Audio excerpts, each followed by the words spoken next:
ஒரு நாள் ஒரு பிச்சைக்காரர் பசியால் வாடி ஒரு காரின் அருகில் நின்றிருந்த நபரை தொட்டு, சாமி கொஞ்சம் உதவி செய்யுங்கள் என்று கேட்டார்.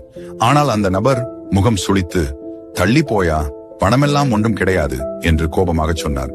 அதை கேட்ட அந்த பிச்சைக்காரர் மனம் நொந்து அமைதியாக அங்கிருந்து சென்றார். சில நாட்கள் கழித்து அதே நபர் தனது காரை ஓட்டிக் கொண்டிருந்த போது திடீரென கட்டுப்பாட்டை இழந்து ஒரு மரத்தில் மோதி மயங்கினார். அப்போது அந்த வழியாக சென்ற அந்த பிச்சைக்காரர் அதை பார்த்து உடனேதான் குடிக்க வைத்திருந்த தண்ணீர் பாட்டிலை எடுத்து அந்த நபரின் முகத்தில் தெளித்தார். பிறகு மெல்ல கண் திறந்த அந்த நபர் அந்த பிச்சைக்காரரை பார்த்ததும் வியந்தார். அப்போது அந்த பிச்சைக்காரர், இந்தாங்க சாமி, நீர் குடிங்க என்று பாட்டிலை அவரிடம் கொடுத்துவிட்டு அமைதியாக நடந்து சென்றார். அந்த நொடியில்தான் அந்த பணக்காரரின் மனதில் பெரிய அதிர்ச்சி ஏற்பட்டது. தன்னை அவமானப்படுத்திய ஒருவரிடம் கூட கருணையுடன் நடந்து கொள்ளும் அந்த பிச்சைக்காரரின் மனித நேயம் அவரின் கண்களில் கண்ணீரை வரவழைத்தது.